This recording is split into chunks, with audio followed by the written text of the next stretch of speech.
Welcome everybody to the 2021 Art, Design, and Architecture Museum Showcase and Exhibition of the MFA 2021 class, the class of COVID. My name is Kim Yasuda, and I've survived being chair for a year. And I am thrilled actually to stand before you all in Zoom to really acknowledge this remarkable group that is here to share their creative work with us. I'd like to first read a little bit about of our land acknowledgements. I'm going to put up my my screen while I read this to you all. We deliver a land acknowledgement to acknowledge the historical legacy of colonialism by honoring and paying respect to the land, in this case, the Chumash land, which was taken by conquest along with the domination of the people who inhabited the land and the imposition of white supremacy. We do it to raise greater public consciousness of Native sovereignty and cultural rights as a small step toward equitable relationship and reconciliation. We do a land acknowledgement not only to acknowledge the historical legacy of colonialism, but also to acknowledge non-Western ways of knowing that holistically link mind, body, and spirit, and link the human and non-human in ways of knowing. We are acknowledging that the space we are in, the land we are on, are part of who we are and how we know the world. Thank you. And so I would like to have the honor of introducing this MFA of 2021. This is a one-of-a-kind, once-in-a-millennium MFA. They are the lockdown, sheltered in place, without a space generation, and they are like no other in the history of this program. A cohort of artists sandwiched between free range, having had the sweet taste of MFA normalcy and all its trappings and access to beauty making, and as an MFA program, as we know it and should be, with private studios, shops, tools, human interface, for less than a year, and then slam, it all shut before their eyes and their bodies and hands on March 13, 2020.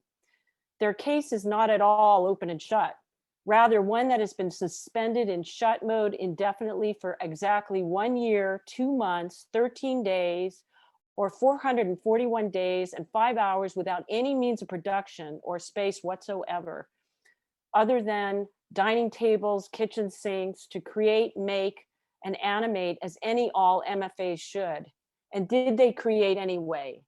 Alina Kawai and her work of lingering landscapes of color, emptiness, and quietude, waiting for something to happen when nothing does, but in suspended animation for the long haul, when it's all over or just begun. And Erin Adams and her work of familial assemblies and queer assemblages of what goes beneath the surface of black, white, and streetwise in uniform, in decline on a skateboard, cops off campus, rolling paint along streets, screaming colors of all lives matter. And Kalea Wilson and her work of alphabetical organics, hospitality, equity, and the etiquette of pedagogy and assembled materiality of recuperated indigeneity. And Thomas Dunn and his work of endlessly repeating embodied gestures of a 24/7 painterly frenetics that fits neither within the limits of a canvas or within an 8 to 5 time frame. And finally, Lucas Murguita and his work of unsafely safety, tucked in tightly between body and power tools, sheltered in place with a forefinger or a tongue, tenderly touching spinning saw blades, or a shop vac dominatrix sucking the life out of a body in pain, feeling its way through again to the other side of this pandemic. Today, we celebrate that they are here, they're alive, and despite all odds and adversity that has confronted them, they are the UCSB Department of Art class of 2021. And I take it away, Alina Kawai.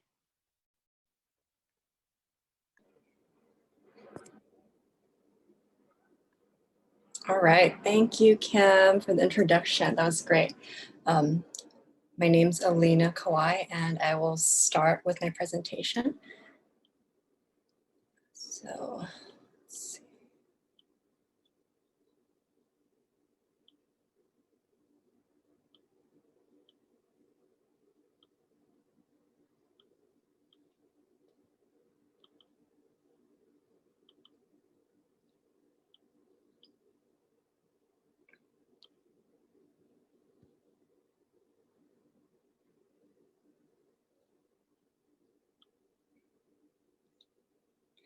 Okay.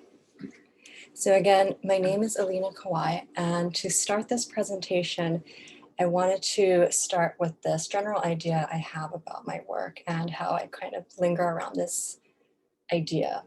So the question is, like, how do I create an introspective space for myself while also existing between different cultures and ideas?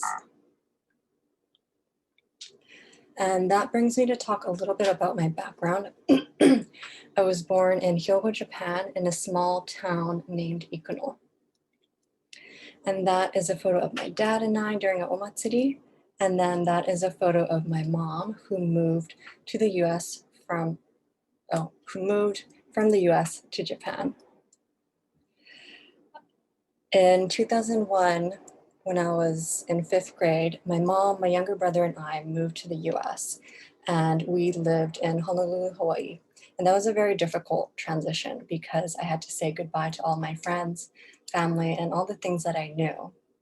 Also, right around that time, my family and a few other relatives lost our home and belongings.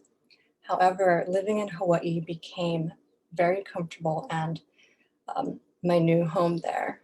So when I moved to California from Hawaii in 2019 from an MFA, I was kind of going through this same discomfort in being somewhere unfamiliar. I would like to talk a little bit about the works that I made when I first came to UCSB, which will lead up to the thesis works. This is one of the first paintings that I made when I first came here, which is Untitled. So I started using symbols, things that were familiar to me, as a way to ground myself in a new surrounding.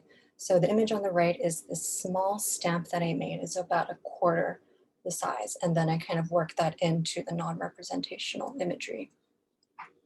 That tulip was taken from this health card that I had, which belonged to me back in elementary school in Japan.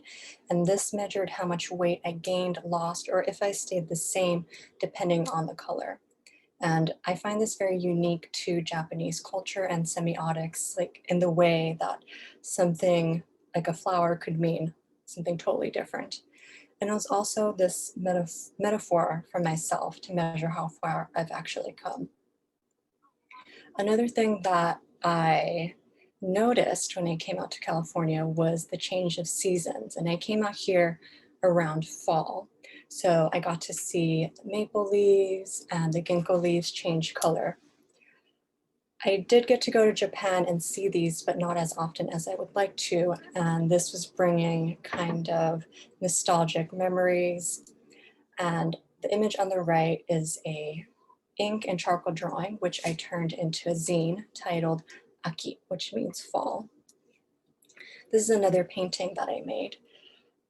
Living out here, I started building this discomfort and fear about language. I speak English and Japanese, so sometimes I get this block in communicating with both languages too. So with this painting, I would write in Japanese, so kanji and katakana, and then paint over, write, paint over, kind of repeat that process until I feel comfortable with what's happening formally and that it relates back to how I'm feeling about discomfort. In 2020, when the travel bans happened, that was another turning point for me. So around that time, I lost multiple family members. One, I was able to go to the funeral in the US, but a few others I wasn't able to go because it happened in Japan. And that again made me realize how much more I am physically and emotionally distant from home, and thinking that I actually don't know these common practices such as Japanese Buddhist funerals. This led me to want to make my own private memorial ceremony for myself. And I started making these boxes as kind of an experimental way. I've also made origami flowers to place in the box, which I started thinking about coffins and how you place flowers in them, or urns, and as a way to honor and remember those who have passed. I also wanted to make a video. So again, something very experimental. In this piece, I would put all the rings on that belong to somebody else, a former family member, make an origami box, take all the rings off, and then put it in the box, place a lid on top, and kind of thinking about the relationship I have with objects, attachment and detachment. This all leads to the thesis work, which is online on the ADNA website, titled Neo Ceremony Eni Kaketa Omajinai. This is one of the first paintings that I made, titled Ume ga Maichiru Akai Sora, Plum Blossoms Dancing in the Red Sky. And this painting is 6 by 6 feet, and so will the other pieces that I'll share.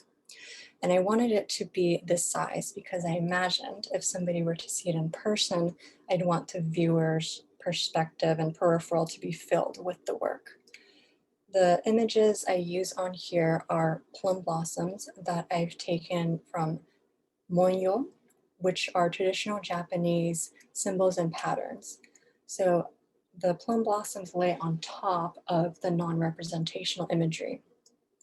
And that is done through thin, thick, opaque, transparent layers of paint. And the non-representational imagery is important to me as it reflects my affect sensation that I have directly with the discomfort of being away from home and family. This is another painting entitled Yane no ue de matteiru chou, Waiting on the Roof with Butterflies. And this piece it started off as a dream that I had. So I had a dream of a blue painting with a white circle line. And this is what it resulted in. And as I was making the work, I also thought about artists such as Jiro Yoshihara and his circle paintings, Kazuo Shiraga's monochromatic piece, and Atsuko Tanaka's polka dot paintings. Another thing that I think about with my work is this idea of flatness and how that's been very common with traditional Japanese painting, and also how Takashi Murakami coined the term super flat.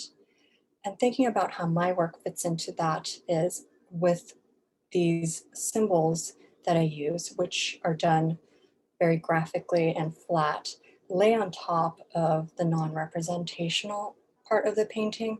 So it creates tension and this duality of different ideas. This is the last painting that I'm going to share, and it's titled Ran no hana ga suru kaiwa, a conversation between orchids. So continuing on with the previous painting, I wanted to work with more simplified forms and shapes and work that in with the symbols. So in this painting, I utilized stylized orchids. And this painting, I'm also interested in contemporary paintings such as Jacqueline Humphreys and the way that she uses emoji icons in a non-representational piece. And I also lastly want to talk about the importance of the titles that I have for these pieces. So I use Japanese and English together because it's important for me, and my preferred way of communicating would be to use both. Also, the Japanese and English don't exactly translate directly to one another, but I find that it's important and unique that each language has a way of expressing things. Also, by using both, I find that the whole idea of the painting and the title becomes more rich and diverse in meaning. And that is the end of my talk. Thank you.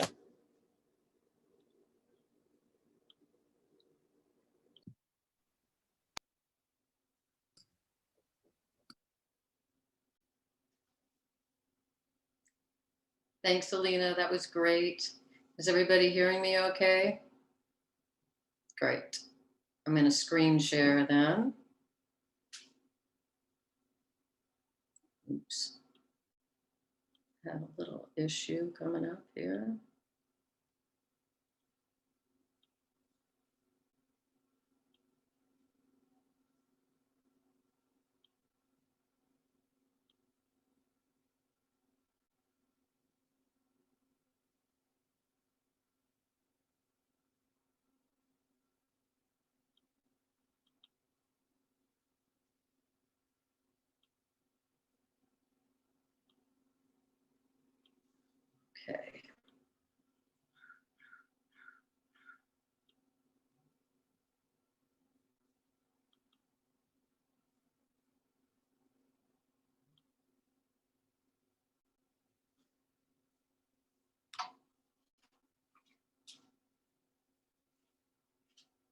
Hi, everyone. My name is Erin Elizabeth Adams. I would like to thank the Art, Design, and Architecture Museum and the entire art department at the University of California, Santa Barbara for this opportunity and for their interest in my work.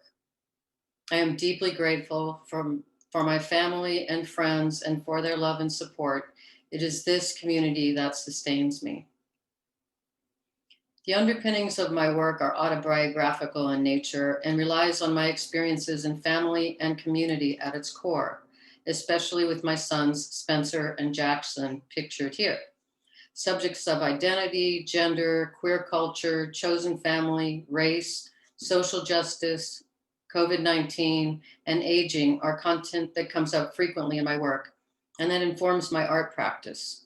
The narratives and references embedded in the work evoke humor, play, curiosity, resilience, nostalgia, and pathos to begin a conversation with viewers, and in turn creates the opportunity for connection with my audience. I'm an interdisciplinary artist and work with the mediums of painting, sculpture, installation, video, and use these to collage environments and themes together. For a bit of context, I have been working for many years before coming to UCSB in large-scale immersive installations, using painting, sculpture, and collage of street advertising and found materials in my work. Once I was admitted to the MFA program at UCSB, I decided to research and experiment with two new mediums and major themes in my work. The first change was to experiment with new materials. I began by creating several sculptural and relief works using clear plexiglass and various materials. This work centers the viewer in my family photos and experiences as a queer parent to my two adopted sons. The second area of experimentation was to embody my installations and environments through performance and video work. I began my first ever performance work with Back to School 1 in the fall of 2019. In this performance, I positioned myself as an unconventional student, returning to school for the first time since 1987. I am traveling to a lecture on campus to hear Tony Scott speak on my skateboard named Arrow. Arrow is pointing the way to new opportunities that were not available to me when I was an undergrad. In Back to School 2, I engaged with another female artist, Megan Koff, at her art opening. In the fall quarter of 2019, as a means of combining or weaving my practice of sculpture, installation, performance, sound, and video together, I created Shared on campus at the Red Barn Gallery Space. In this performance, I continue to create around themes of queer parenting, gratitude, and resilience. In the late fall quarter of 2019, I continued to explore my environment at UCSB, this time in the fields near our art studios at Harder Stadium. This time I'm in a ghillie suit, which is a kind of camouflage. In this performance and video, L'amour fou, I interact with nature, passing vehicles, and finally end up revealing myself in the flashing lights of a gay disco. Shortly after this work was created, we as a people were locked down in the early days of the COVID-19 pandemic. In the isolation of lockdown, I began to think of the still screenshots from my piece, L'amour fou. I decided to explore these ideas and the abstract notion of hiding within light or disappearing from the virus. I created a series of video stills that were paired with drawings on black paper during this time. In this isolated time, I was in conversations with Keo Griffith. Keo is an artist and fellow alum from Otis Art Institute in 1987, and also a UCSB MFA grad from 2020. We were watching the traumatic news on the television regarding the COVID virus's effects in New York during the spring of 2020. In shock and desperation, we decided to collaborate by creating a video in our separate spaces using actual news footage. That video, The Great Pause, is available to see at the ADNA Museum's website or at erinadamsart.com. and was one of the first COVID-related works to be shown in virtual galleries through @art.documents, an Instagram account for the visual arts. My art practice has always included activism as part of my social practice. In the spring and summer of 2020, this was especially true due to the Black Lives Matter protests at that time, set off by the murder of George Floyd on May 25th, 2020, and the continued systemic racism in this country. I was asked to work with the City of Los Angeles, community organizations, my family members, artists, activists, and volunteers to create this 750 feet long and 30-foot high street mural for the All Black Lives Matter protest march at Hollywood and Highland on June 14th, 2020. The street mural's slogan speaks to the importance of acknowledging Black bodies that are queer and trans at this date, as this date is normally set aside for the Gay Pride Parade. In the late summer of 2020, I contemplated the notion of returning to school in the fall. I reflected on what that would look like and feel like through another back to school performance and video. Back to School 3 was created at the time and shot at the UCSB campus during lockdown. I perform within a 6-foot wide plastic water walking ball on my skateboard Arrow. Through the late fall and winter months of the COVID pandemic, I began collecting and responding to witch's burr seed pods on my daily walks. These seed pods reminded me of medical illustrations of the COVID-19 virus and also contain a protection spell. As the 2020 COVID months wore on, I began to imagine how we as a people would emerge from this isolated time. My newest project, Loki Reboot, explores abandoned art spaces during the COVID pandemic to imagine maintenance strategies and potential sculptural futures. In this collaborative video, I work with my son, Spencer Adams Knox, to clean, dance, and create a ritual and sculptures within the space. Using fluorescent painted witch's burr, disco lighting, a plexiglass pyramid, and an original soundtrack by my nephew, Calvin Adams, my work gains new life and power from performing self-determination and resilience. This is the short version of my video, Loki Reboot, and is the culmination of my efforts at UC Santa Barbara toward my MFA. The full version of Loki Reboot and other works are available at erinadamsart.com and the ADNA Museum's website. Just a moment and I will get that video to watch.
I would like to introduce Kalea Wilson now.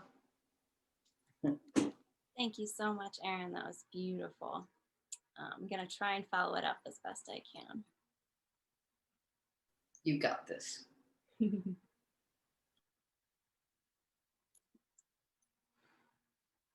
My name is Kalea Wilson, pronouns she, her, hers. And what I have for you today is a small preview of an attempt to fulfill a part of my calling.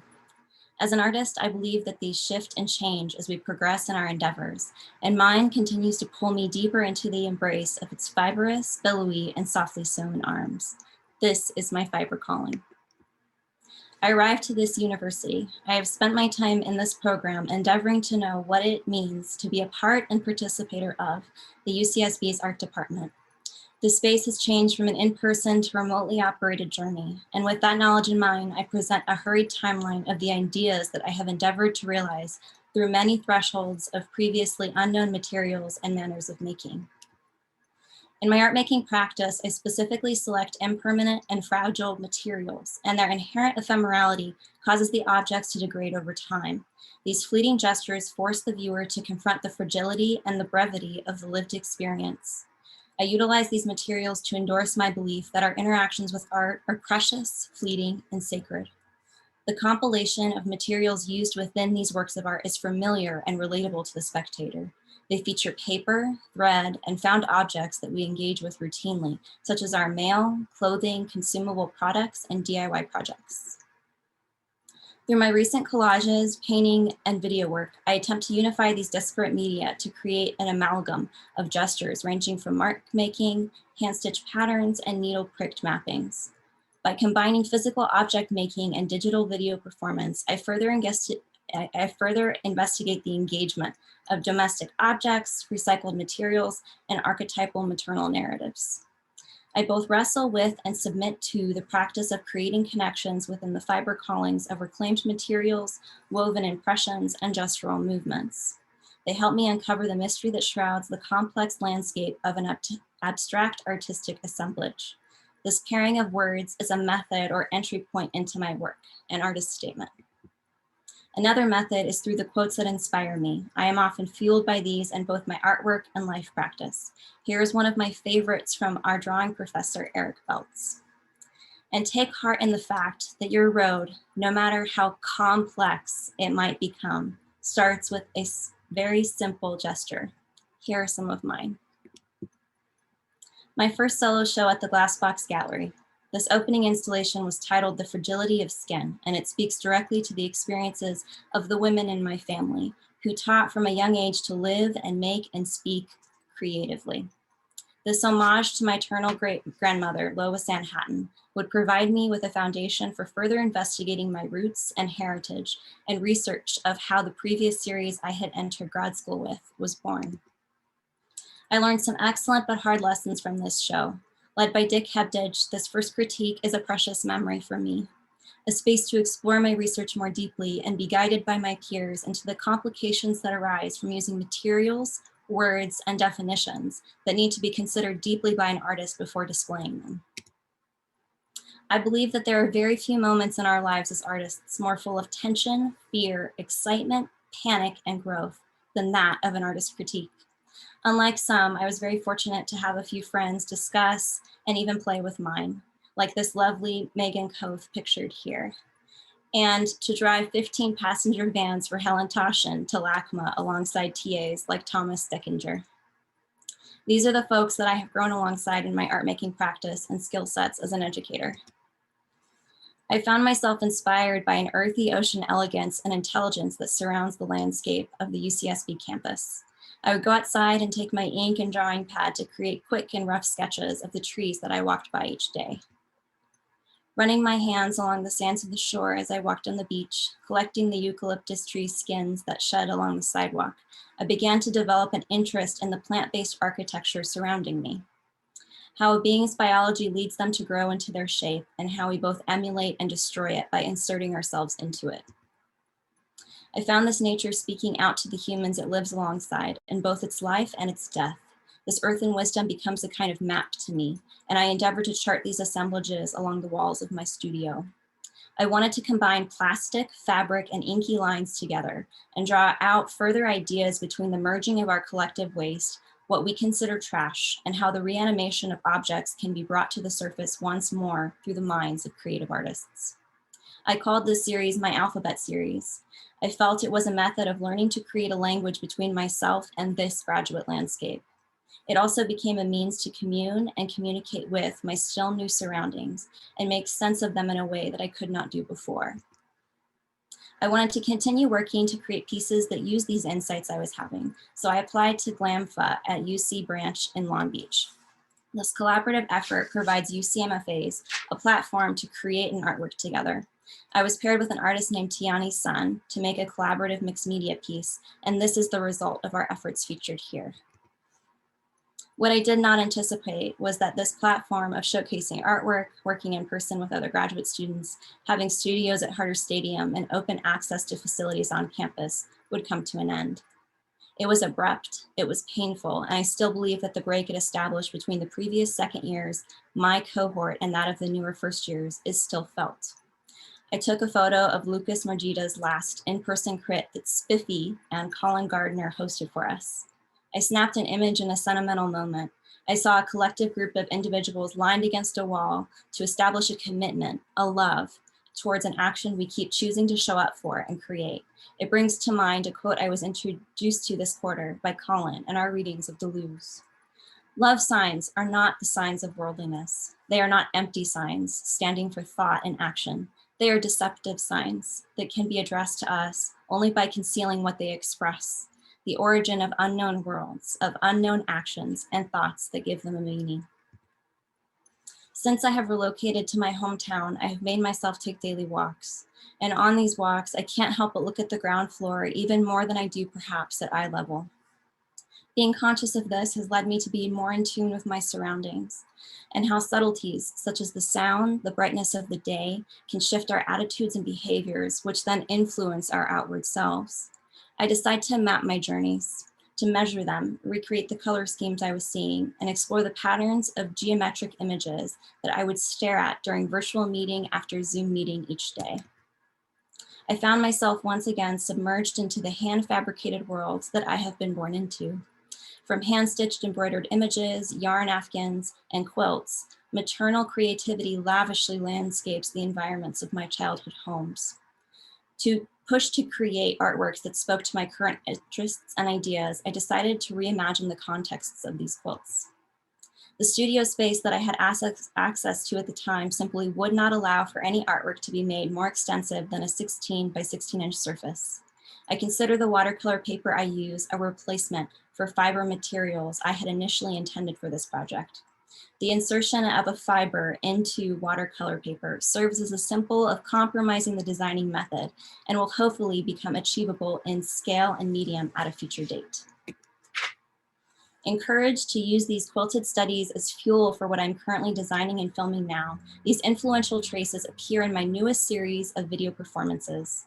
I attempt to reimagine the elements of a quilt and separate them before reconstructing them once more.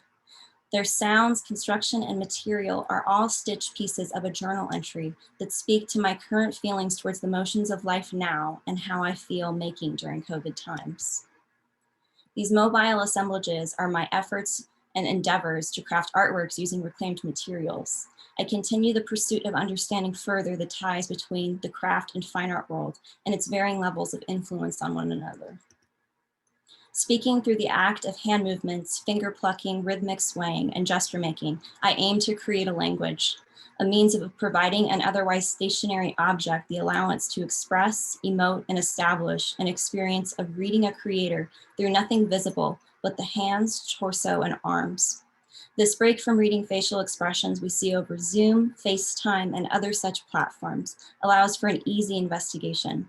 It shows my discomfort with the endeavor of performing, as well as my humble submission to its application. The gift of performing is a luxury I felt entirely safe from endeavoring to explore. I should have considered myself previously warned when David Wesley White told me I was bound to appear in front of the camera at some point. I just never knew how soon. And so, as I begin a new chapter of life, I finish my performance here with a reminder of resilience and imagination that the promises of a new beginning brings. In the words of an author, dancer, and literature professor, Kay Young has taught me to read literature, to commit the mind to imagining to and through how a work of literature imagines, means to know something of the unbound, something of the expansion that moves us beyond the pressing immediacy and presence of the world, to know the life of the mind. But I think, too, it means to know something of a great longing for the world and to know our place in it as a means of having ourselves. Thank you, thank you, thank you.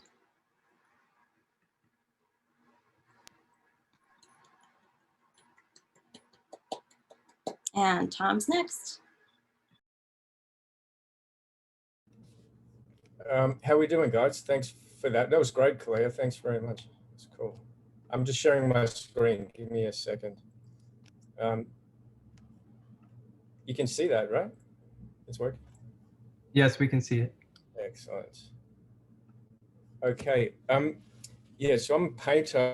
What I'm going to do is I was just going to show some process shots of sort of how I paint. We have a colloquium talking sort of guest speaker series that Helen organizes. And the last artist was Truly Hall, so I'm just setting my stopwatch. Okay.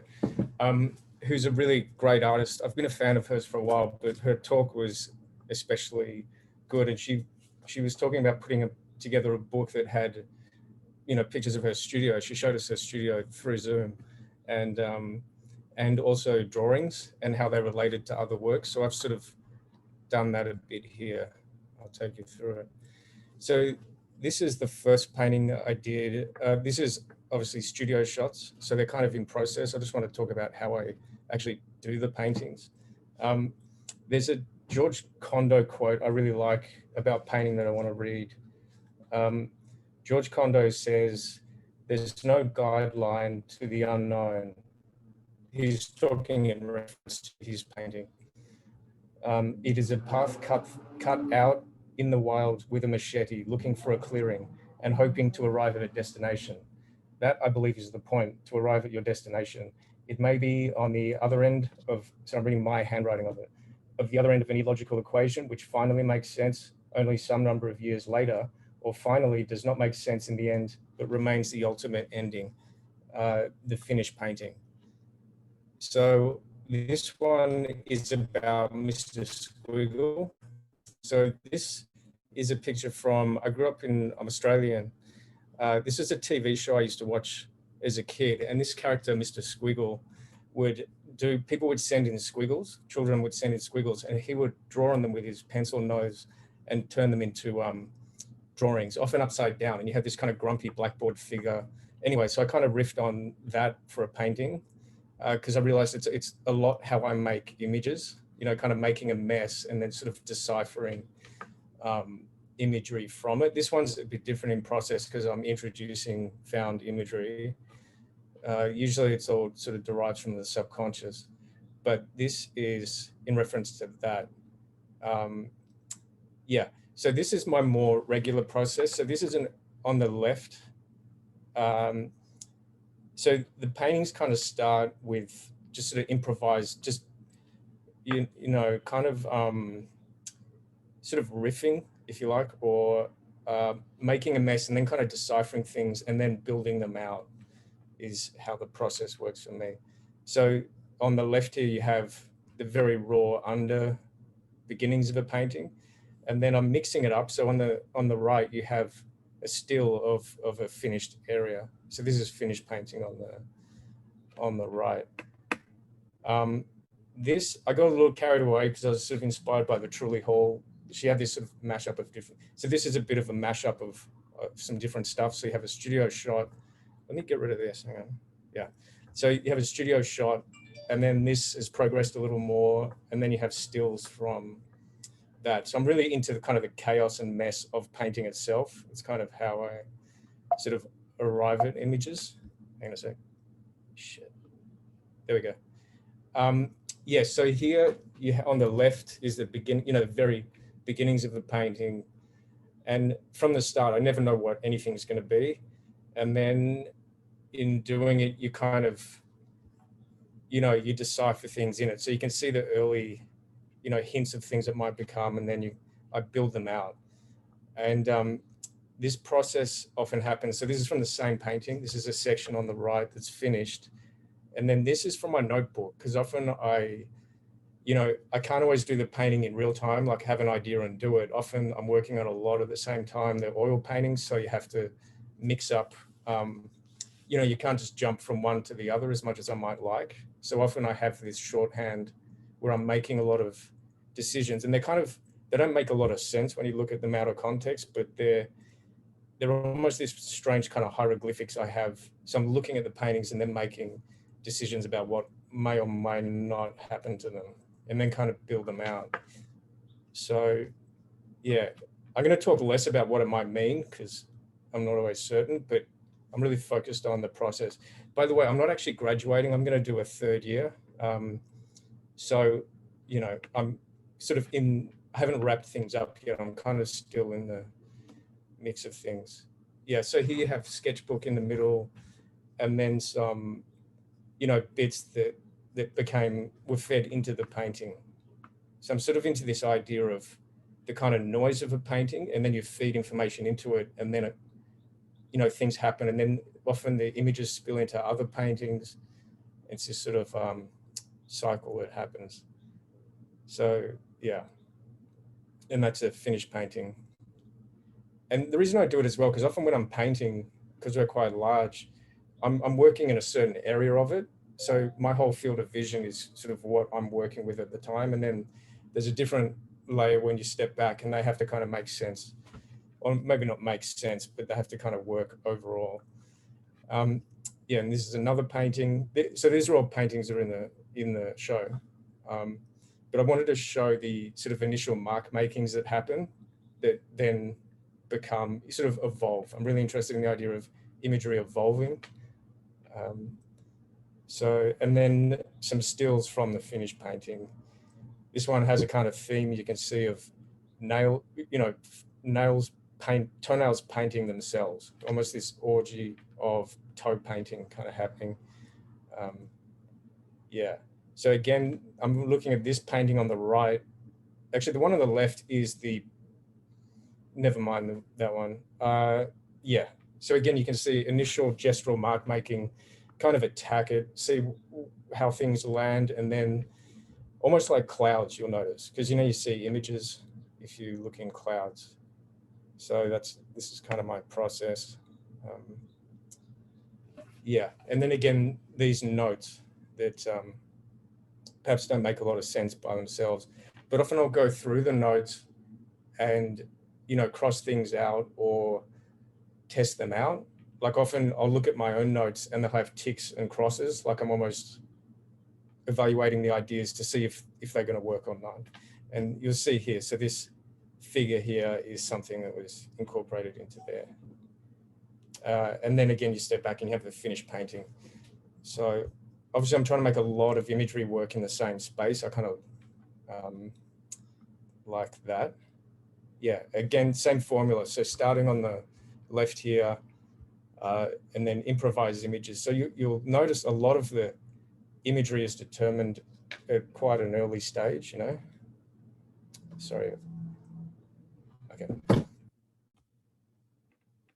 Yeah, and again, notes here. So you'll see, yeah. And again, I don't want to try and interpret my notes, but you'll see that there's a relationship between what I'm doing, what I'm thinking, and then how it goes into the painting. Okay, I'll move along a little. Yeah.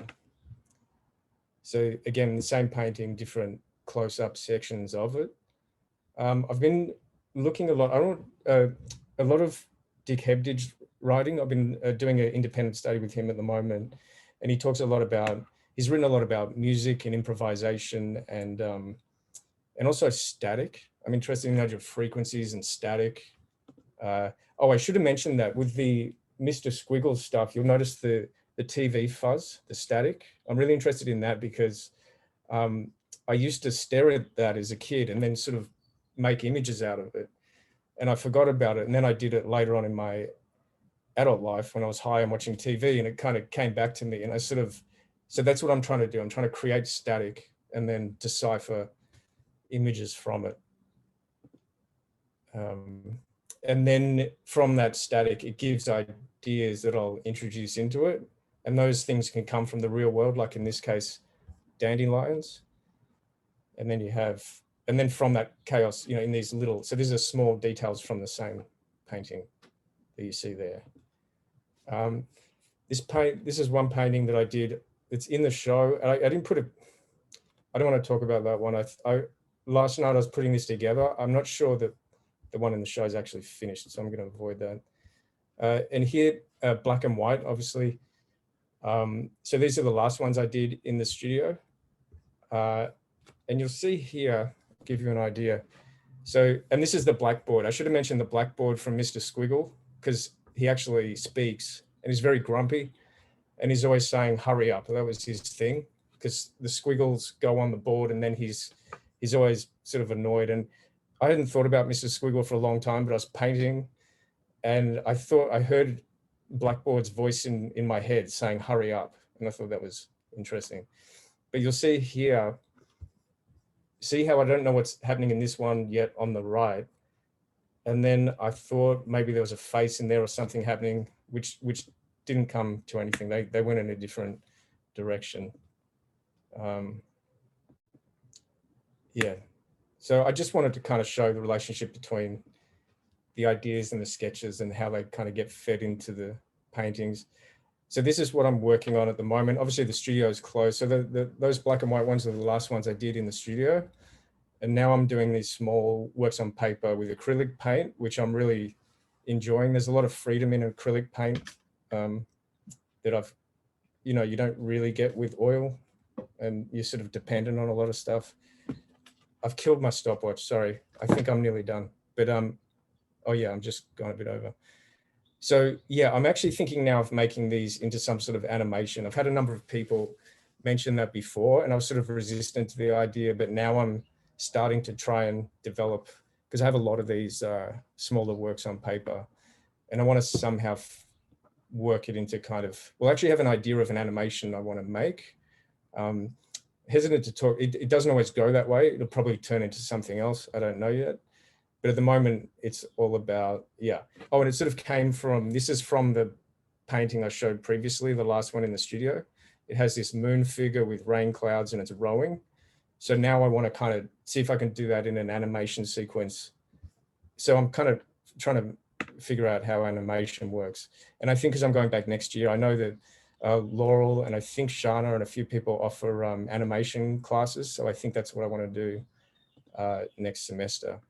These are examples of those works. See how there's two very similar? Obviously that, yeah, I don't really know how this is going to work yet, but I think there'll be sort of morphing, like images morphing into each other. And I envision it being a version of the static that I'm interested in, where images can kind of be fed into it and it will constantly move. So you get this kind of feedback loop of images. That's how I imagine it, but I don't really know.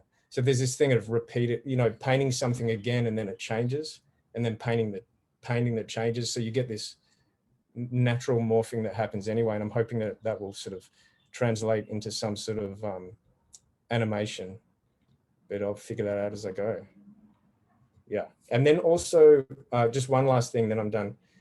You see these ones here, because I'm starting to think of them as animation cells rather than paintings, like this one on the left, I haven't figured out how to photograph them well yet. I'm working on that, but I consider this a finished painting. Whereas if it was a straight painting, I wouldn't, but because it's animation, I'm going to need a lot of these. I envision them sort of dissolving to static and just, I'm not sure yet, but I'm in the process of doing that. And yeah, that's it for now. And yeah, studying is great. I've had so much help from a lot of people and learned a lot, and I'm very grateful. So thanks for everything.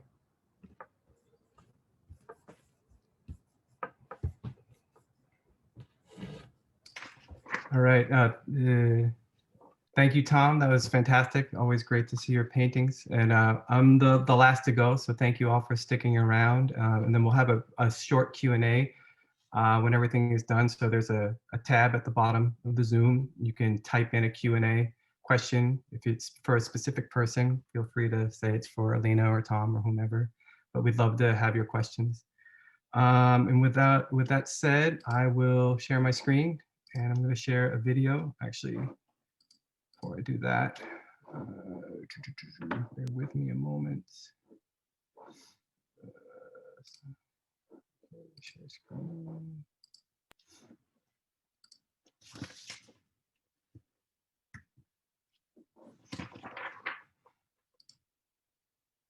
The following video documentation contains brief frontal nudity and the discussion of mature subject matter.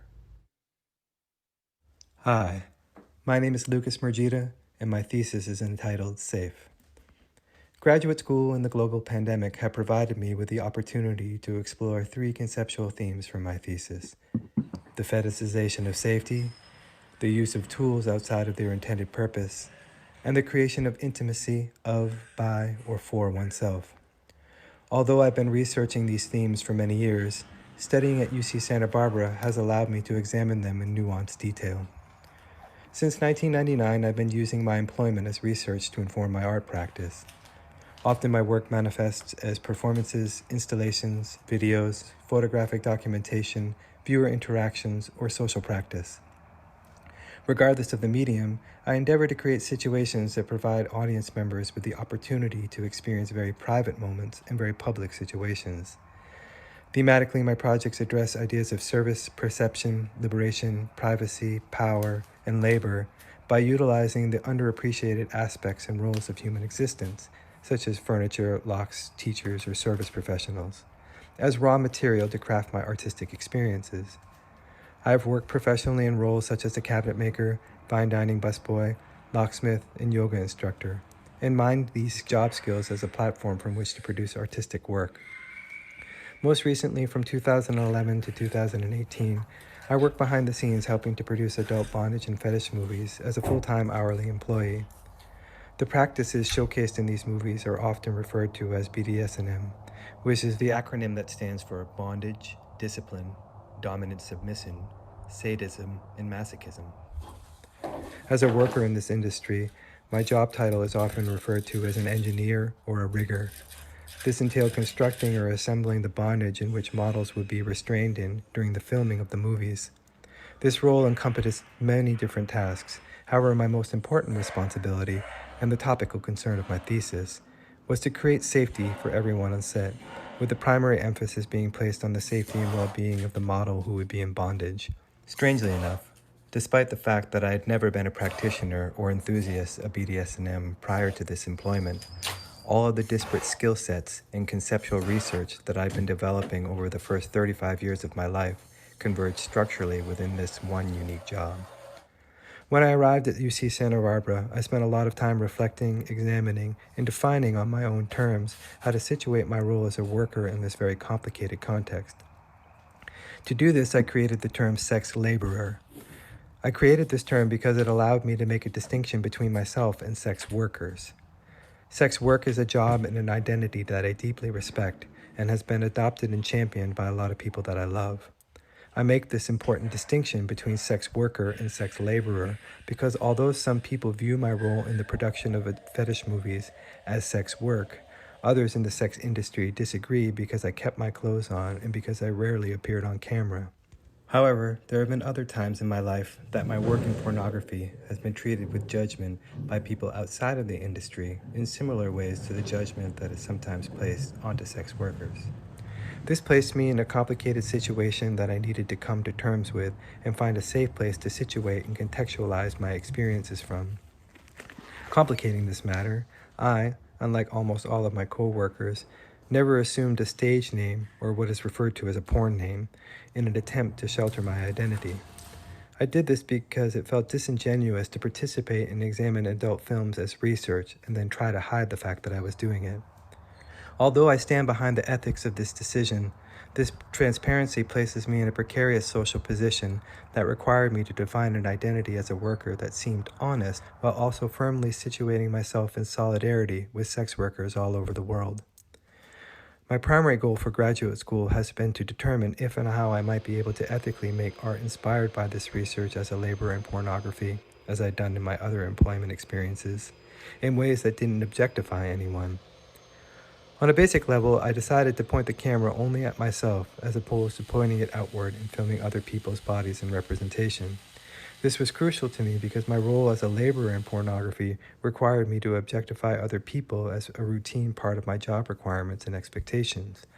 This could be as simple as pointing a camera at a model and recording their likeness, or it could manifest in more complicated ways such as using a model's body in conjunction with custom-made bondage gear. In light of this, I realized that whatever art I made about my experiences as a worker in adult films needed to contain my body and likeness. In a conceptual sense, I needed to objectify myself. I brought this process of self-objectification into practice by first examining what I have come to call the fetishization of safety. This was born as a juxtaposition of two ideas. The first in a literal sense. I was a laborer whose literal job was to fabricate safety during the production of fetish movies.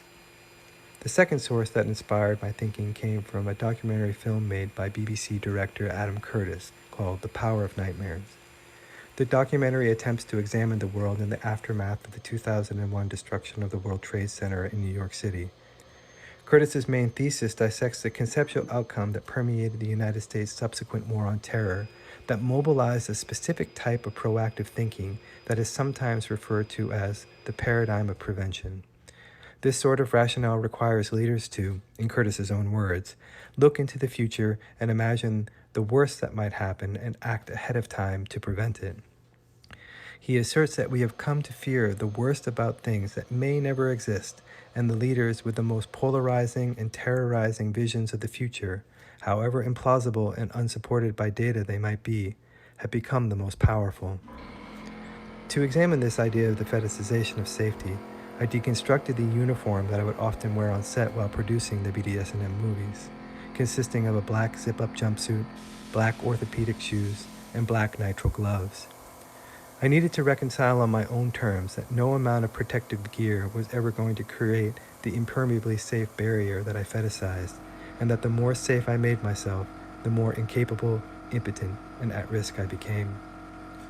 The second conceptual art of my graduate research centered around the use of tools outside of their intended purpose. To do this, I created a second video series in which I examined and recontextualized the power tools that I used in production of the BDSM movies, or in my previous jobs, and then documented the corresponding effect that the tools had on my body. Tools are often viewed as the servants of people. They perform tasks and are defined by their purpose. In a time of global isolation, I asked my tools, how can I serve you, and how can we make a new meaning together? By using these inanimate tools outside of their intended purpose, I was able to lay the foundation for the third conceptual arc of my research, an intimacy of self. I define this as the creation of situations that allow me to experience a feeling of safety or intimacy of, by, or for myself, as opposed to creating it for other people as part of one of my job responsibilities as a sex laborer or from some sort of external social expectation. All of these videos and installations center around a presentation of myself as the objectified subject of the projects. Part of my job responsibilities as a worker in pornography was to objectify other people, whether that was by treating a body as a raw material to be consensually contorted and restrained in bondage, or by pointing a camera at them. I was expected to create an objectified representation of another human's body in order to create a fictionalized and fetishized commodity that could be then bought and sold. Although many of my past art projects have addressed issues related to BDSM, I felt strongly that if I was going to make artwork that specifically addressed my employment in adult films, then I needed to put my own image, words, and representation on the line in the same way that hundreds of sex workers that I had worked with had already done. Thank you for your time.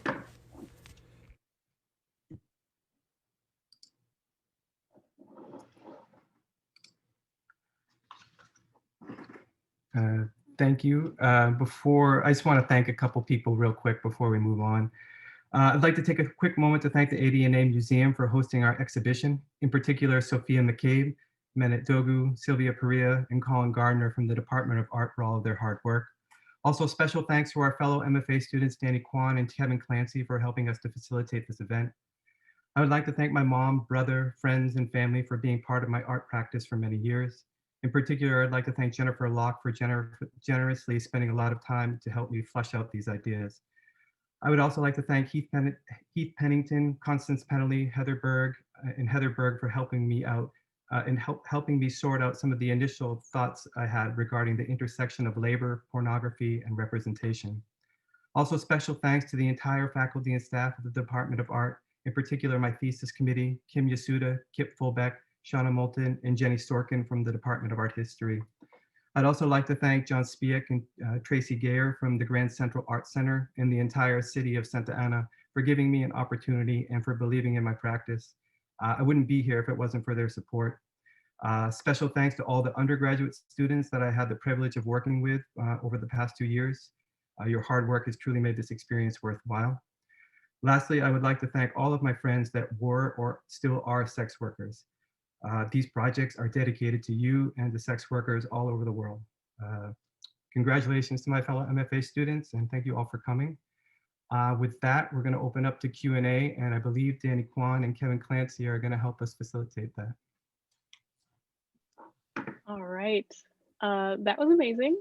If I may, I've only met all of you maybe once in person, but seeing your journeys over the course of this year presented so beautifully today, it's been really inspiring. So thank you all for sharing your work and your process and your thoughts. As Lucas mentioned, if you've got a question for one or more of these fabulous artists, please put it down in the Q&A section of your Zoom window. But our first question is for Alina, who wanted to ask you about your use of color. And they wanted to know, does the progression from red, white detail and blue, white detail to a blend of all three in the final painting you showed us have a special significance for you? Thanks, Danny. You know, I saw that question earlier and I was thinking about it, and a lot of times the paintings that I do start to inform each other and they reference themselves. So ironically, in the timeline that I did paint those works, I started with the red one, then the blue, and then the final piece with the blue and the red. So I'm thinking through these processes in terms of like the colors don't specifically have a meaning to me, but sometimes it does take a while to think about those specific ideas. And oddly, I have these urges, like I mentioned with that dream that I had of a blue painting, and then I just try to make it into reality. So I hope that made some sense. All right, thank you, Alina. And then our next question is for Erin. How would you describe the relationship between sound and texture within your art?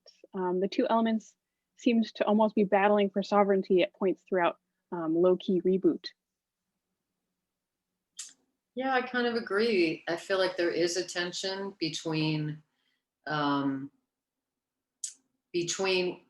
to have fun and the reality of this last year.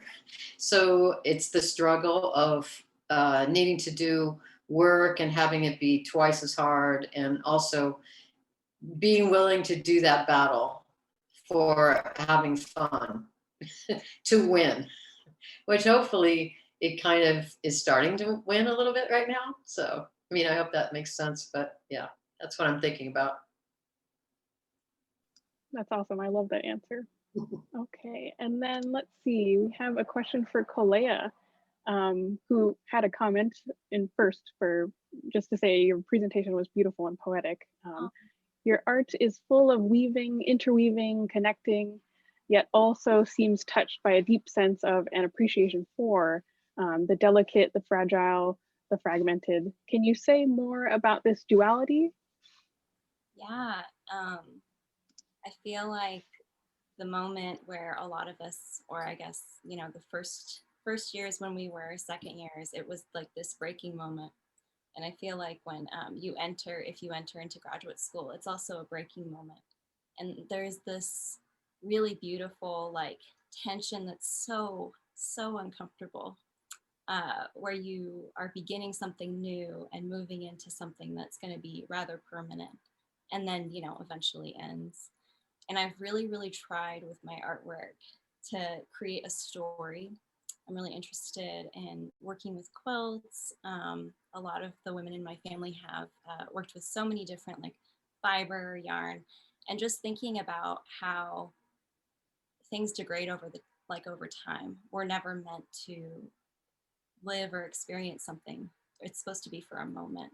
And I really want to, with my work, create an experience for the viewer that is temporal, but that they can take away with them and remember later. I just think that beautiful moment, that's a between. It's not established. It's a between or a transition time, is incredibly painful, but also really beautiful.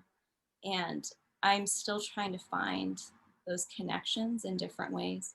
But anytime I move from one medium to the next, I'm always kind of keeping that in my head. It's really funny because I don't particularly like transition moments. I think that they're very painful, but I think it's really important to speak to them. So I try to as best I can. I hope that answers the question. Yeah, and kind of on that same train, there's like a second part to this question. They were wondering how your art practice was affected by the pandemic and the change of the natural setting that accompanied it.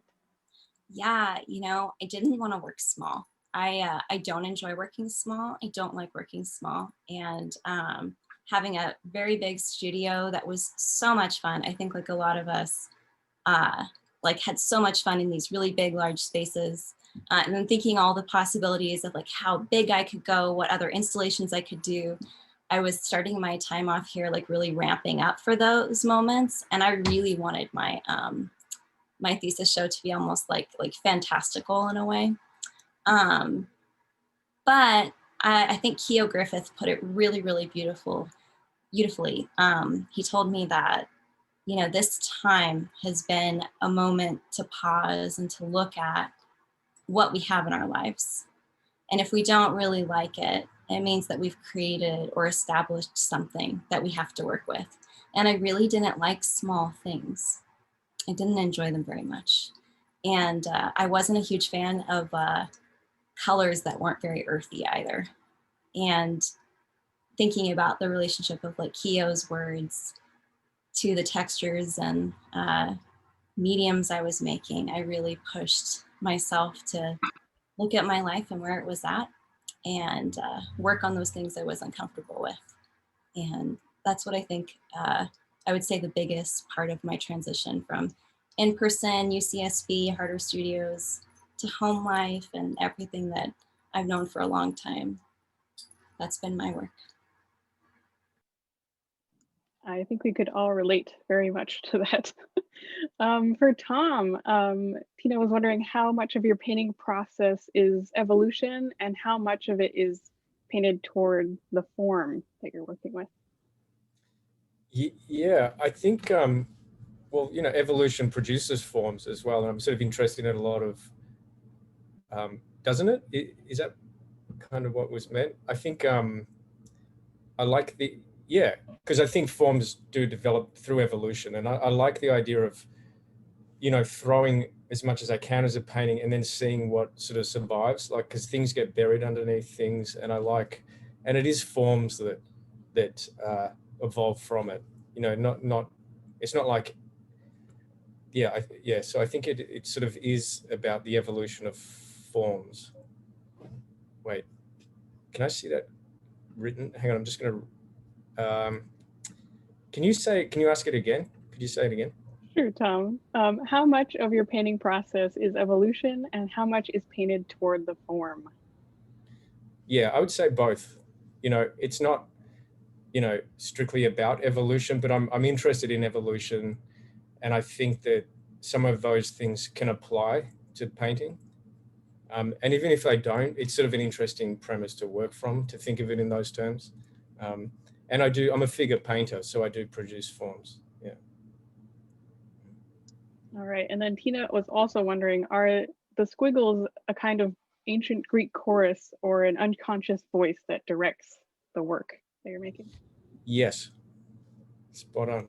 Yeah, it's funny you should mention the chorus, because it's one of those weird things that I really went down the Nietzsche rabbit hole since being at school. I've always been familiar with it. It's honestly my first time reading it since coming here. A lot of growing up on bands like the Doors and stuff, I was always really familiar with it from other things, but to actually really, especially with Colin's help, and also I did a religious studies class that was really into that. So yeah, I'm fascinated by the chorus. I'm happy to say I don't fully understand the chorus yet. It's kind of like the Holy Trinity. I don't know exactly what it means. I know how it operates, but it's still it's an interesting thing, and I think about it a lot. So yes, it is that. Yeah, I think. Thanks for the question. Okay, thank you, Tom. Let's see. I was going to find a question for you, Lucas. Could you please speak a little bit about the aspect of trust in your artwork and within the occupation, excuse me, of being a sex worker and laborer? As you express being someone in that world, it seems like you had the opportunity to examine others and yourself to see who would abide safety and having trust in someone to not cross boundaries or help solidify those boundaries. There had been observation shown of those who could easily objectify or choose not to. So wondering if you could speak a little bit about trust in your artwork.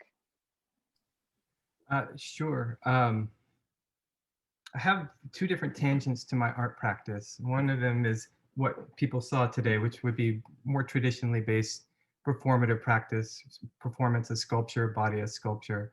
I have another aspect of my practice where I do a lot of viewer interactions with people in public in real time, oftentimes orbiting the same themes related to power, liberation, perception that are implicit in my other body of work. There's a lot of crossover.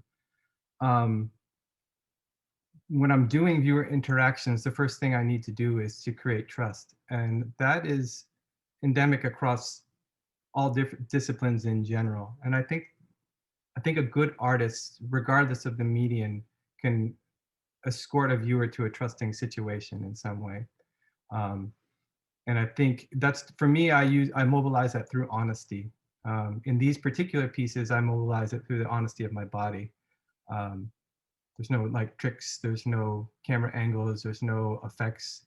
The lighting that I use is lit, which is borrowed specifically from pornography, where we're going for visual representation, make sure all details can be seen, as opposed to subtle shadows and intricacies such as that. It's not necessarily cinematic in that regard. It's meant to show. And the lighting that I employ in my piece is meant to show. Which isn't necessarily like an easy thing to do. Now, as far as like structurally as regarding trust within pornography in general, that's a big part of it. You don't just hire anyone, and if a person does get hired, if they're a creep, they don't last very long, because you have to create a comfortable environment for everyone involved. And it actually took quite a long time to learn exactly how to function as a laborer in a very sexualized work environment. And my thesis, what I presented in that video is a very small portion of my thesis, but that aspect of being a laborer in a sexualized environment, that's a big part of what I wrote my thesis about and how that functioned, because I've never had a labor experience that could possibly prepare me for that. But in general, trust is built in the same ways that it's built anywhere else. It's how you compose yourself, how you look, where you don't look, how you make yourself available or unavailable, how you disappear or how you're present. Actually, the thing that probably trained me the most would be my work working in fine dining as a busboy. You learn to be present but invisible. You perform a task, but if you do your task really well, no one even notices you. And to get to your last part of your question about observation, once you're really good at doing something, you can become invisible. And when you become invisible, you can observe everything. And that's the vantage point that I've spent most of my life. And that's how I've learned most everything that I know. So I don't know if that answers your question, but I tried. Thank you. Thank you, Lucas. Circling back to Alina, in reference to Waiting on the Roof with Butterflies, it has such a mesmerizing depth to it that feels partly due to the interaction of the two circles. And they wanted to know, what is the significance of shape within your art?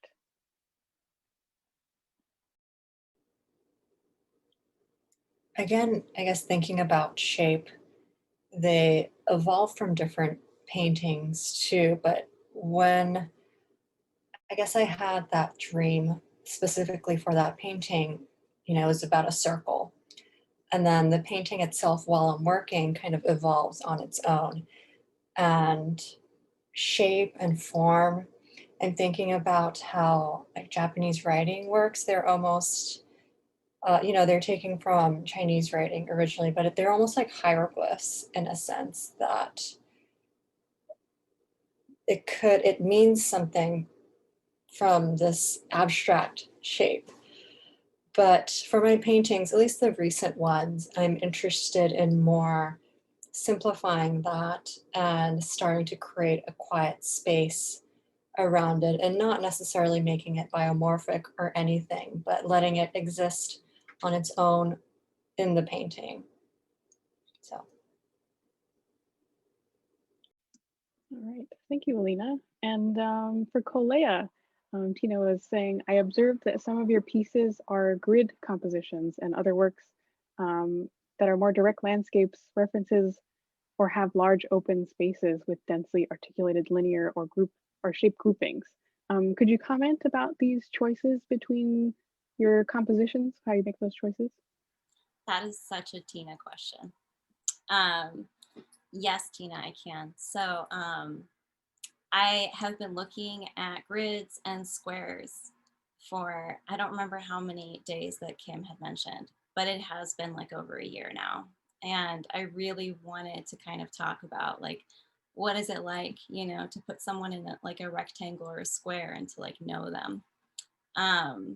And to see like quilts and relationships of like books, which is something that I've been working on too during my time here, how they hold these square shapes, and then how we know like a piece of writing, or we know a pattern that tells like a story, and thinking about that as kind of like a framework or an entry point that we kind of cross through.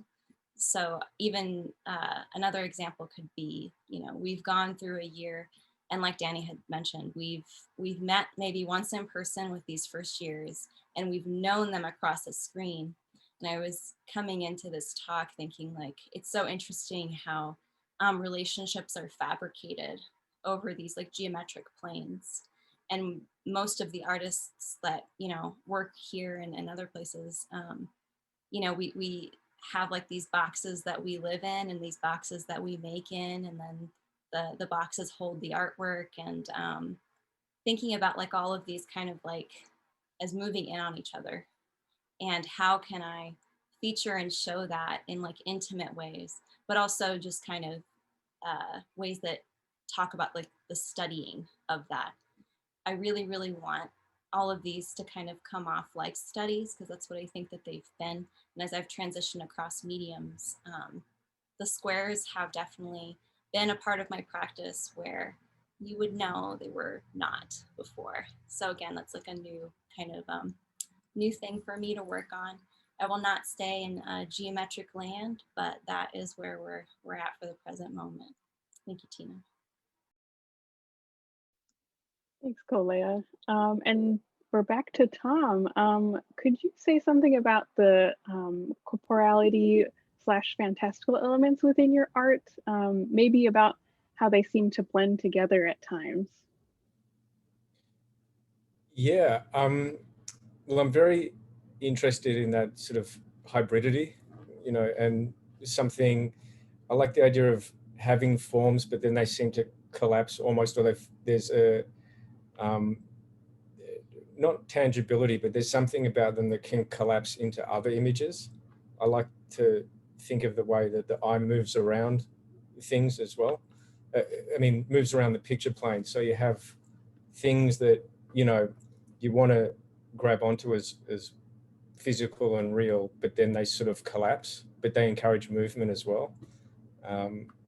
Yeah, and in terms of the spirituality thing, it's very, I'm really compelled by the idea of having visions or images. And that's what a lot of the, when I talk about static or whether it's looking at images in clouds, if I was religious, I would attribute a lot of visions to specific things.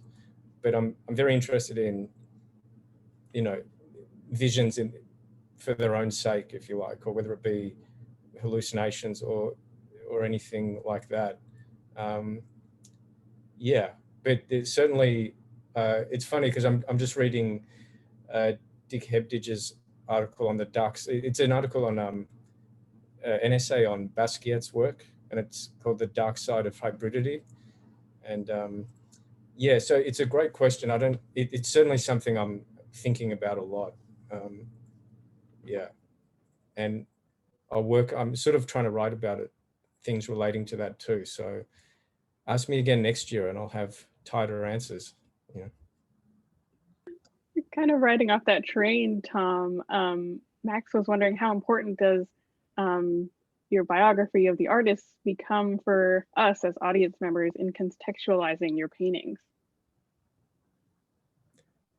Oh, well, I guess maybe it's weird because I started with a sort of autobiographical thing, because the painting I showed at the start about Mr. Squiggle, it's a bit unusual in terms of my other works because it borrows things from the real world, and but I just thought it speaks to my process of image thinking in terms of images, I guess. But maybe that's a question for other people. I don't know that it matters. Yeah, it's a good question, but I don't know is the short answer. Yeah. All right. Lucas, someone would like to know, or is saying, physics seems to be a key part of your art in terms of movement, weight, wind, structure, tools. What was the experience of creating art like this from an embodied / enacted perspective? Well, I'm not really sure I understand the exact spirit of the question. However, I do have an affinity for physics. In another life, I was going to be a scientist, but it turns out I'm tragically bad at math. But I do love the ideas, especially in cosmology and the study of things infinitely large. So in particular, ideas of entropy and the passage of time are things that I'm intimately connected to and that I think about a lot, and the nature of causality in general within the universe. So I do a lot of cause and effect stuff in my work, especially when I'm working with people in real time. Just moving bodies through public spaces is inherently very political. And I try to set up situations that if I do something, then they do something. And I try to give a back and forth cause and effect to create like a very egalitarian flow of power between us, usually just by posturing bodies in specific ways. Sometimes I'm on my knees, sometimes they're above me, those sorts of things. Otherwise, I mean, I think I'm just pragmatic in general. I learn something when I need to solve a problem. Like if I need to make a machine or a tool do something, then I'll figure out how to do it. But I'm not sure if that exactly answers the question. There was parts about movement, weight, wind, structure, tools, weight, consequence, those sorts of things I'm always considering, especially in the construction of bondage, when there's a person's body in conjunction with it.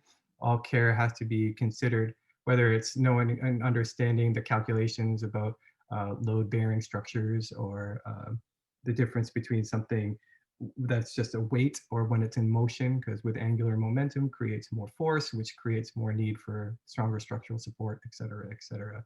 But I'm not very good at that sort of stuff. I write it down and I keep a little notebook so I can remind myself. But again, I don't know if that answers the question, but that's my best shot. All right, thank you, Lucas. Let's go back to Alina. When you're using symbols, are you using them as in general Japanese cultural symbols, or are you using them more particularly as a personal symbol? It's a mixture of both. So I do utilize and think about its cultural significance, how it has ties with like seasons. And then relate it back to my own, I guess, personal idea or interests, but I don't try to take away what already exists because, I think I'm a part of that and I'm interested in that. So how can I make these different ideas work for me? If that makes sense. Okay, so let's see. We have another question for Kolea. Do you feel that your use of video in displaying your artworks was a product of social distancing? And do you feel that you will continue to use video or in the future, or do you have a different vision for your future work? That is such a good question. I had no intention of doing video work. I hate being filmed. When I was in high school, I was like the theater tech, and I liked being behind the curtain to like go off of Lucas's, word. I liked being safe and not seen. And this whole Zoom platform where you were seen all of the time needed me to start using it as a medium, but it was very, very hard for me to do. And Shauna was so great and really helped ease me into it. Thank you, Shauna. I am really looking forward to going back to bigger pieces. My Uncomfortable Creatures series has been something that I really missed, and I've really enjoyed making the paper quilts with the pin prickings that I've been doing. I don't know if I will keep exploring in video work. I know that it's a good possibility, and there's a lot that could happen there. I think I would rather do collaborations with artists. I'm more interested in working with someone who that is their chosen medium, and then working in mine, which I think is a bunch of different types of sculpture. I love playing around and making things up. So this is I guess, a really roundabout way of saying, I don't know. We will see. And I guess you'll have to follow me to find out. Sounds good, Kolea. This next question isn't directed towards anyone in particular. So whoever wants to chime in, kind of going off that last one, how do you feel about the skills you had to develop during quarantine, and how do those skills fit into your practice now? Maybe we could start with Erin, if you're willing. Sure. Thanks for the question, Danny. I feel like so much has changed in the art world. So many institutions have collapsed and crumbled and are being rebuilt or not being rebuilt. And I feel like the strategy I had moving forward was to continue to experiment with new materials, but also to do more and more in performance and video, just feeling like that is a platform that I can send all over the world, and it can be, much smaller than my large scale installations. And I won't have to pay as much storage fees and things like that. But yeah, I really feel like video editing, learning all of that I have been able to do, although it's been a bit limited because of COVID, has helped a lot to get through this time. So much love to the department for helping me in that endeavor and pushing me even further than I thought I could have gone. So yeah.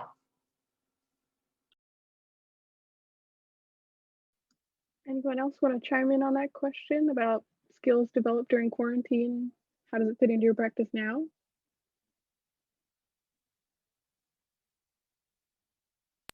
I'll go, just so you get at least two of us. Yeah, I think that we've all done a lot of really weird stuff.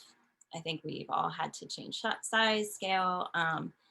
I have been saving really weird pieces of groceries, like the apple bags, and it's brought out all of my weird Kunstkammer collections that I have for no reason, that needed to be used and get to be used now. So I've done a lot of weird things that I did not anticipate doing. And I think that I can safely say that a lot of us have, whether it's changing size, scale, the way that we work with our mediums. It's been a real experience that wouldn't have happened. Is that good or bad? I don't know, but it's what happened.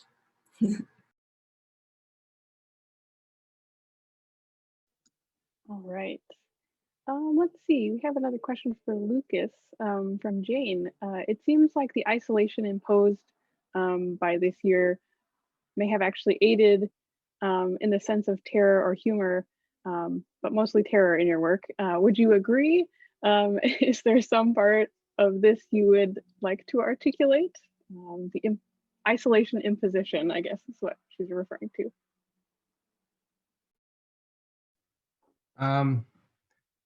I guess I had already kind of made some structural decisions about the kind of work I was going to make in like December of 2019 and at the beginning of 2020. So once the pandemic hit, I just was able to just keep going with that. And I'm always the kind of person, I just make do with what's around me. So my kitchen became my studio, which is what everyone did in the whole world. And so it kind of just worked out. Definitely, as every citizen of the world has experienced the past year, has had plenty of terrifying moments. So that just could certainly feed in. But I'm glad that you noticed the humor. I do find that I think my work is funny. Whether anyone else gets the joke or not, I'm not sure, but that's okay too. Humor has never been my forte. And so I think that, I work with what's happening around me. I work with what I have. And in that sense, I just kind of kept building on what was going on. So it seemed to make structural sense to what was occurring in the world. So I could just, sally forth and keep going. Thanks, Lucas. Let's see, we have a question for Erin. Notice that that movement is a really dynamic element in your work, specifically in performance. Is this something you plan to continue in future works? And also too, will the skateboard and suits come back or be reimagined? I've been thinking about how to collaborate with a larger group in a skateboard piece, actually, and I've been writing about that and just sort of trying to reach out to different people for that. So if anyone's excited about getting on their stomach on a skateboard, just hit me up. I'd be happy to do that. I'll always probably have movement as a part of my life. I've definitely been like a get out there and do it type of person. So dancing, protesting, just getting it out of my body really helps me. And yeah, that will definitely continue to be the case. So yes, is the answer to that question. Erin, I will happily join you on a skateboard, Yes. only if I get to wear a sweater vest or a suit, okay? That's the only If you time. wear a bow tie, that's also nice. Sounds good to me. They're helpful. I'm sure I'm speaking for most people in here. So, okay, back to Kolea. Let's see. Marisa wanted to comment to say, forever grateful for your work and so happy that I have been able to see it grow and change. She's wondering if the familial objects like quilts are the representations of psychometry. I hope I pronounced that right. I don't know. That touching, tactile touch of objects releasing information, or if this is something you want to delve into more. Your work is so magical. Yeah. Oh, thank you so much, Maritza. I don't know what that word means either. It's a very smart word that I feel like we all should all know in grad school, but I have no idea what that word means. But yeah, no, like the quilts themselves are often stories. So depending on how many different panels you see, a beginner's quilt is usually 3x3, so 9 total. And then, you work your way up 4x4, 5x5.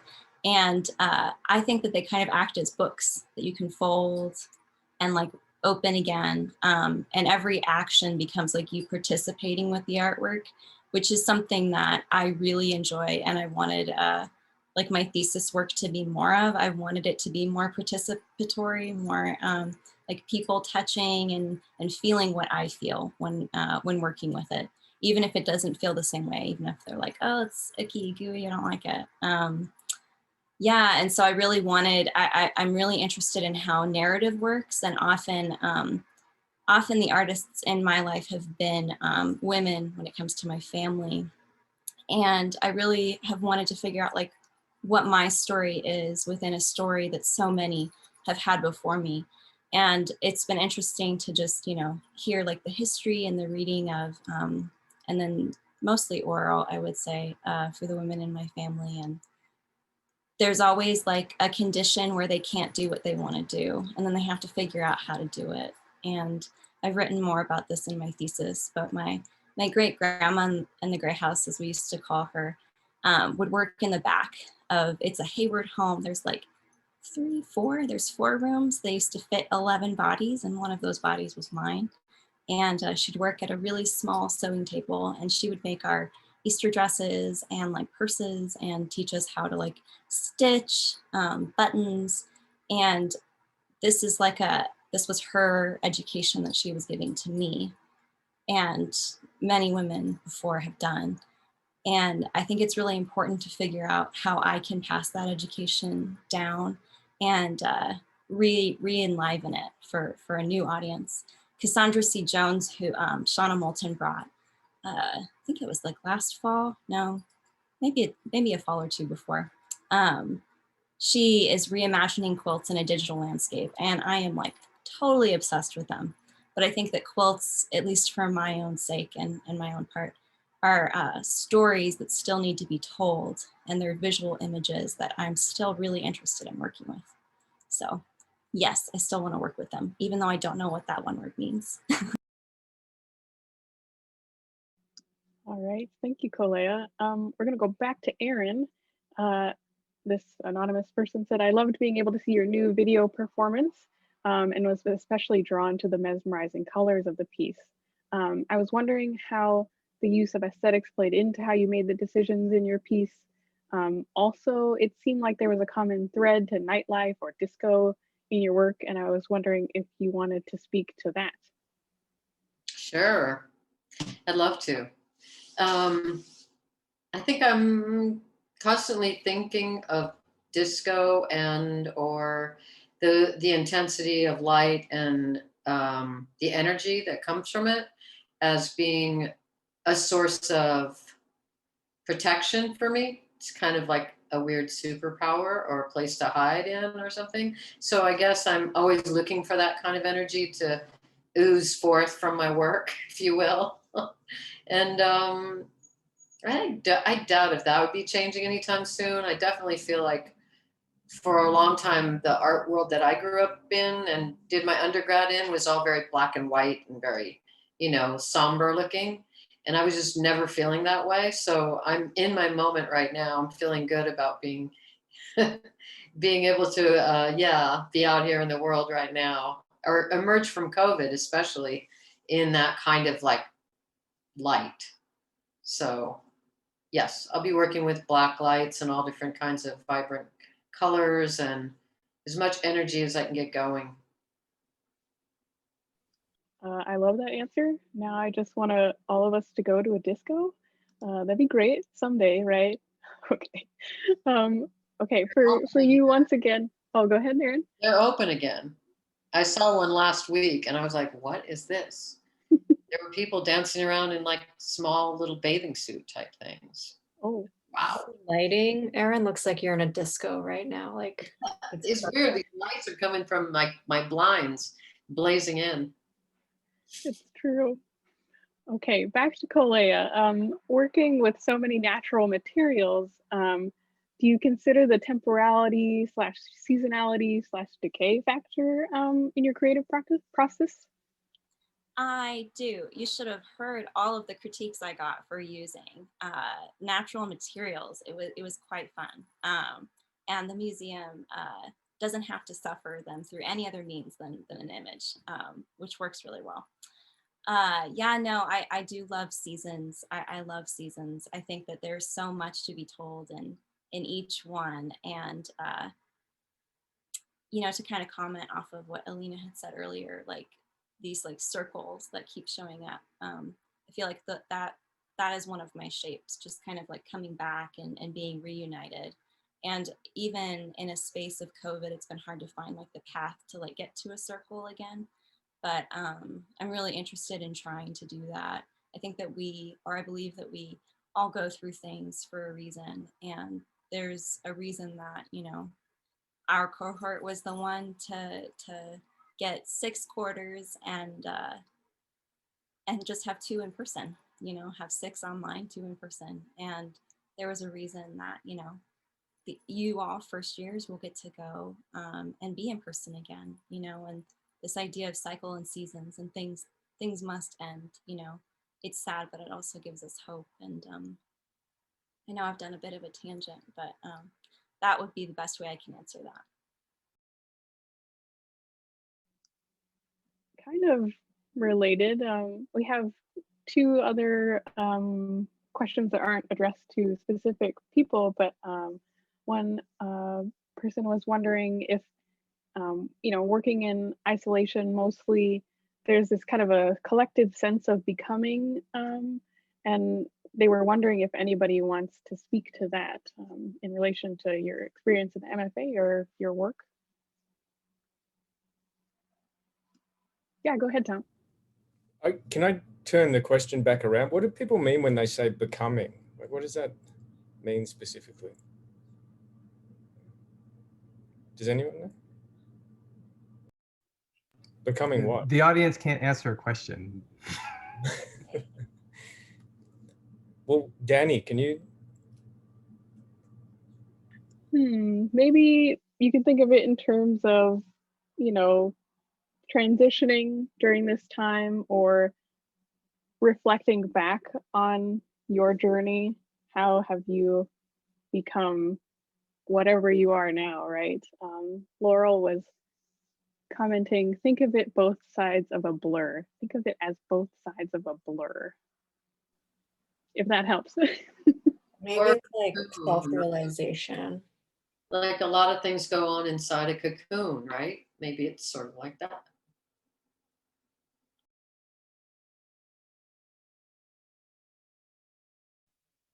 I don't know if we're prepared for this becoming. It's such a deep question. Maybe post graduation and then a little bit of space in between time, then maybe we can come back to that question.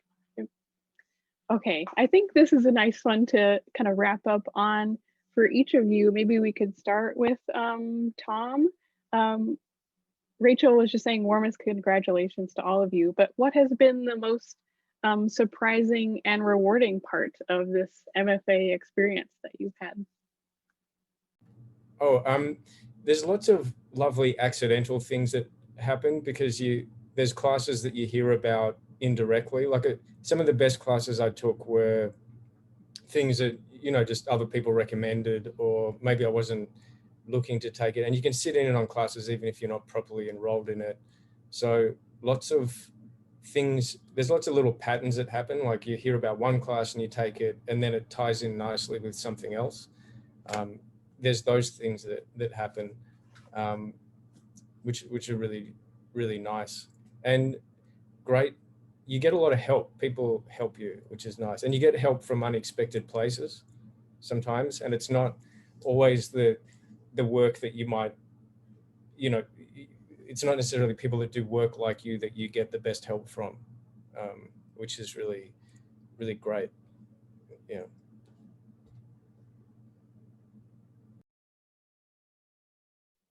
Thanks, Tom. I don't know, maybe Lucas, would you like to add or, you know, talk about your own experience of surprising and rewarding parts of the MFA? I don't know if it's surprising or rewarding, but I think probably the thing that created the energy for me to get through this time was the experience with working with the undergraduate students. You know, that was a real privilege, and was through that constant process of having to show up for them that I was able to kind of keep energy going for my own practice as well. So that was a real blessing. So thank you.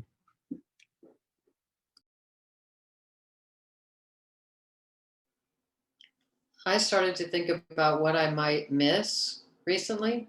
And yeah, working with the undergrads is definitely a part of it.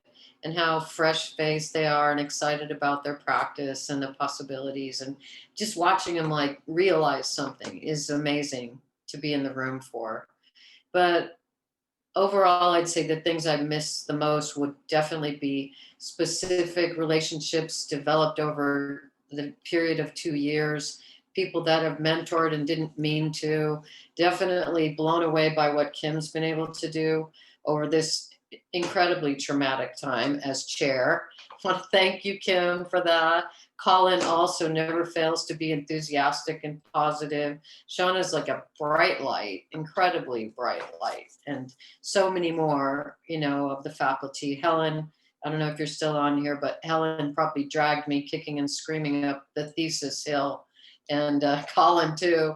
And I want to thank both of them for that, because that was never my strong suit. And I'm really so grateful for it. It's important to be able to create context for your work and to be able to articulate that down the road. So I thank you for that opportunity and that gift.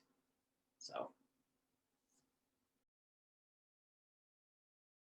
Well, Erin did the faculty bit, so I'm going to do the MFA bit. I think it's been really awesome to see how we've all shown up for each other. And like to not even have met like some of the first years in person, like I feel like I really know them. Like there was a couple of critiques like before we would start. I think it was either fall or in winter. And I remember like just saying, oh yeah, it's like funny because like when you're texting our group chat now, I can like hear your voice like with that. And that was such like a fun moment because like a lot of what's happened has made us like cut off physically from each other, which is something that we were never really prepared to do. And to feel like these threads that like move across these screens.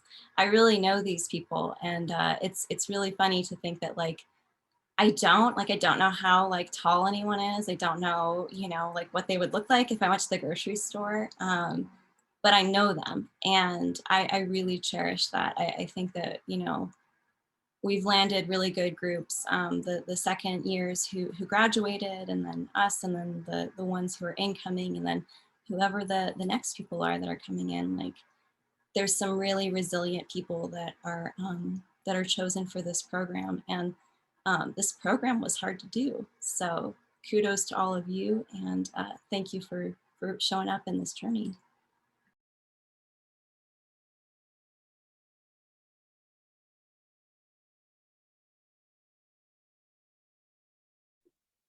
You put me on the spot, Colette. I don't know what to say. For me personally, like being able to move out to California was a really big thing for me. And it kind of tests my own strength and independence, like mental strength too.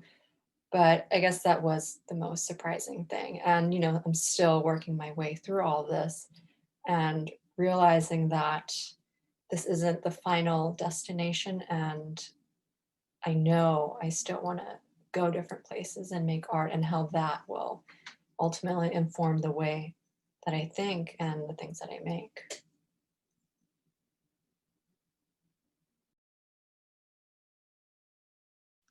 All right.